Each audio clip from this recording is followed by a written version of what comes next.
खबर है मध्य प्रदेश के विदिशा से, जहां गंजबा सौदा मामला शहर के लाल पठार क्षेत्र में विद्युत वितरण कंपनी के वरिष्ठ कार्यालय के निर्देश पर गंजबा सौदा विद्युत मंडल अधिकारी टीम ने लाल पठार क्षेत्र में एक मकान में अवैध रूप से विद्युत का उपयोग करते पाए जाने पर प्रकरण बनाया। जेई मृणाल मोहित एवं कर्मचारियों द्वारा स्वरूप नगर लाल पठार क्षेत्र में कई जगह निरीक्षण किया, जहां एक मकान में अनाधिकृत रूप से मीटर की इनकमिंग के पहले कटकर करवान 20 फीट की पीली एवं लाल पीवीसी केबल जोड़कर 1 मीटर बाईपास कर विद्युत का अवैध उपयोग करते पाए जाने पर उसके विरुद्ध विद्युत अधिनियम की धारा 135 के तहत विद्युत चोरी का प्रकरण दर्ज किया गया और बिना ट्रेडमार्क के हीटर की जब्ती की और जैसे ही कूलर की जब्ती की तो उस परिवार द्वारा कर्मचारियों से अभद्रता की गई और शासकीय कार्य में बाधा पहुंचाई।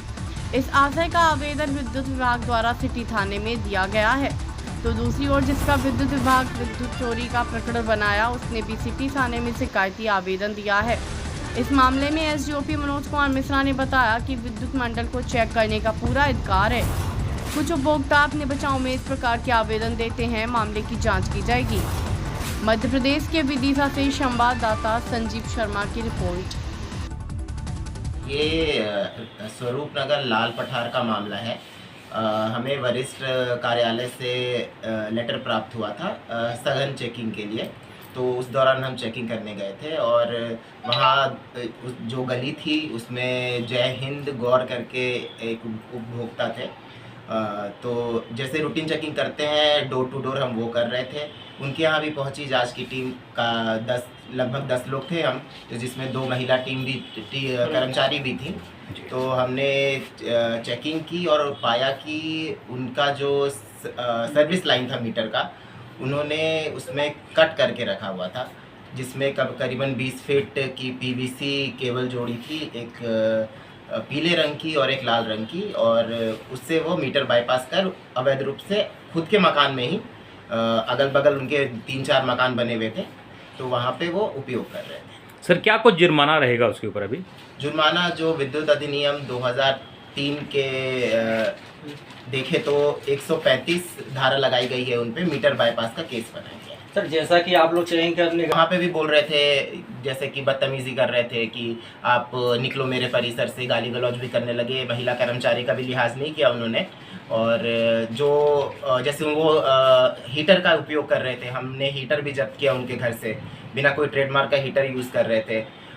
तो इस वजह से मतलब उन्होंने बोला कि मैं झूठी गवाह करूँगा आपके खिलाफ, तो वो वहाँ पे भी बोल रहे थे वो चीज़। तो उन्होंने सामने बोला था कि आपके खिलाफ कोई झूठी शिकायत करेंगे? हाँ, वो सामने ही बोल रहे थे, बदतमीजी करना उन्होंने शुरू ही कर दिया। तो किस प्रकार की उन्होंने शिकायत, जहाँ तक मेरे को मालूम चला है, उन्होंने ये किया है कि टीवी फोड़ी है मेरे घर में घुस के कर्मचारियों ने, बिजली घर के कर्मचारियों ने टीवी फोड़ी है। जबकि अगर मैं बोलूँ तो मैंने ना उनका टीवी देखा है, क्योंकि अगर मैं टीवी देखता तो मैं अपने पंचनामे में भी लोड में लिखता टीवी कि मैंने टीवी देखा। टीवी मैंने देखा ही नहीं। जब मैंने देखा नहीं तो मैंने लोड में लिखा भी नहीं है। वो जब घर का लोड लिखते हैं पंचनामे में, तो मैं तोड़ूंगा क्यों? चोरी करने और अवैधता करने संबंधी ज्ञापन दिया गया है, क्या मामला है? मेरे संज्ञान में अभी आया है ये, थोड़ी जानकारी में मैंने आपके आने के बाद ही पता किया है।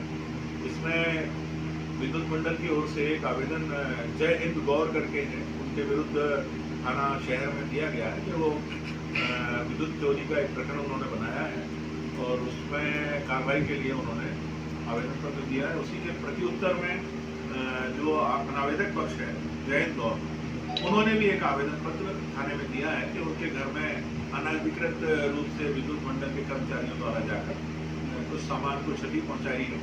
क्योंकि परस्पर आवेदन पत्र प्राप्त हुए हैं, तो उसको गंभीरता से लेते हुए जल निरीक्षक ने उनको जांच में लिया है और अभी जांच पूर्ण नहीं हुई है। जैसे ही सभी तथ्यों की जांच हो जाएगी कि वास्तविकता में क्या है, और रिकॉर्ड देखने के बाद उसके अनुसार वैधानिक कार्रवाई कराई जाएगी। सर इस मामले को किस रूप में देखा जा सकता है? नहीं, इस मामले को मेरी नज़र में तो ये रूप में देखा जाएगा कि विद्युत मंडल निश्चित रूप से जो लोग विद्युत चोरी या इस तरह की गतिविधियों में लिप्त हैं, तो विद्युत मंडल को उनकी चेकिंग करने का पूरा अधिकार है।